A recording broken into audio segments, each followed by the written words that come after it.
गौरव, आप लोग तो इनफॉर्मल मीटिंग भी नितिन नवीन के साथ आप पत्रकारों की हुई होगी, तो क्या कुछ आपने महसूस किया? और अगर जेपी नड्डा की बात की जाए तो देखिए, जून 2019 में उनको राष्ट्रीय कार्यकारी अध्यक्ष घोषित किया गया। 6 महीने बाद उन्हें पूर्ण तरीके से कार्यकारी अध्यक्ष के बाद राष्ट्रीय अध्यक्ष बनाया गया, लेकिन नितिन नवीन को सिर्फ 1 महीने का ही समय मिला। 15 दिसंबर वो तारीख जब उन्हें राष्ट्रीय कार्यकारी अध्यक्ष का नाम सामने आया, और आज 19 जनवरी यानी 20 जनवरी को जो है वो पूर्ण तरीके से वो राष्ट्रीय अध्यक्ष बन जाएंगे। तो ये जो एक्सेप्टेंस है, क्या वजह क्या रही इतना जल्दी उन्हें पूरी तरीके से अब राष्ट्रीय अध्यक्ष बनाया जा रहा है?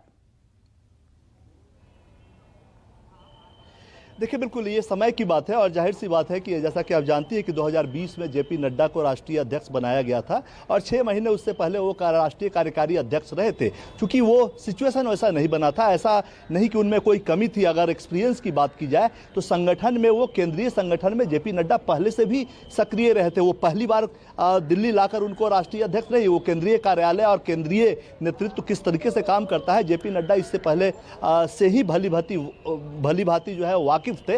और जाहिर सी बात है, अभी आपने देखा होगा 2020 से 23 जेपी नड्डा का कार्यकाल था, लेकिन उसके बाद कुछ राज्यों के चुनाव, फिर लोकसभा के चुनाव, फिर कुछ राज्यों के चुनाव, ऐसे होते होते समय बढ़ता गया और उन्होंने एक टर्म के लिए उनको चुना गया था। और 3 साल का राष्ट्रीय अध्यक्ष के पद के हिसाब से अगर देखेंगे तो आज 20 जनवरी, कल 20 जनवरी 2026 को उनका 6 साल हो जाएगा राष्ट्रीय अध्यक्ष के तौर पे। तो एक टर्म के लिए चुने गए थे, 2 टर्म रहे, सिचुएशन वैसा बना। और जाहिर सी बात है, जहां तक नितिन नवीन का सवाल है, देखिए 5 टर्म के विधायक हैं, 2 बार पार्टी के तरफ से बिहार में मंत्री रह चुके हैं और अच्छे विभाग के मंत्री वो रह चुके हैं। 2 राज्यों के चुनाव प्रभारी, सह प्रभारी भी रह चुके हैं। तो संगठन का अनुभव इनके पास भी है। जाहिर सी बात है, चूंकि एक नाम पे सहमति नहीं बन पा रही होगी बीजेपी में, इसलिए 2024 लोकसभा चुनाव के बाद भी बार बार जेपी नड्डा को एक्सटेंशन मिलता रहा। लेकिन जब सहमति बन गई, चूंकि आपको मालूम है कि जो बीजेपी में सहमति बनती है और राष्ट्रीय अध्यक्ष का जो चुनाव होता है, कहीं ना कहीं उसमें जो मातृ संगठन आरएसएस है उसका भी कुछ रोल होता है।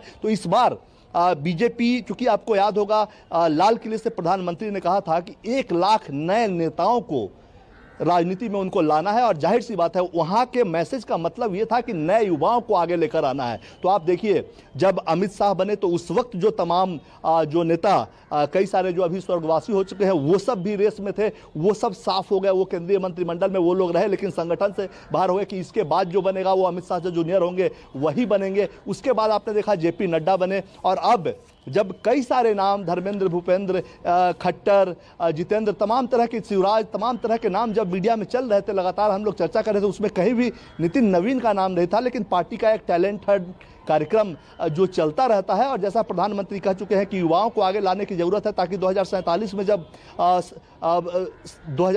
जब भारत विकसित भारत की तरफ बढ़े या विकसित भारत बने, तो उस वक्त हमारे पास एक मजबूत लीडरशिप होनी चाहिए। और मजबूत लीडरशिप होने के लिए एक ट्रेनिंग की आवश्यकता होती है, इसमें कोई दो राय नहीं है। और नितिन नवीन 5 टर्म के विधायक रहे हैं, जनता से मिलने जुलने का, और उसके अलावा राज्य के संगठन में भी काम कर चुके हैं। इतना ही नहीं, 2 राज्यों में कई चुनावों को देख चुके हैं। तो जाहिर तौर पर उन्हें जनता से मिलने का, संगठन कैसे चलता है, इन तमाम चीजों का एक्सपीरियंस है। उम्र मात्र 45 साल है। तो जाहिर सी बात है, जब ये 2026 है, 21 साल बाद भी अगर बात करेंगे तो वो 66 साल के होंगे, और उनकी जो टीम बनेगी उसमें भी 50% के आसपास युवा रहेंगे। तो एक नेतृत्व पार्टी डेवलप कर रही है कि कम उम्र के अध्यक्ष को लाइए, कम उम्र की टीम बनाइए, ताकि वो आगे चलकर जो लंबा एक्सपीरियंस अभी जो वरिष्ठ नेता तमाम केंद्रीय मंत्रिमंडल में है या संगठन में है, उनका भी योगदान रहे, और उनसे सीखते हुए आगे बढ़े। क्योंकि आगे लंबी राजनीति करती है तो बीजेपी अपने फ्यूचर की टीम आप तैयार कर रही है।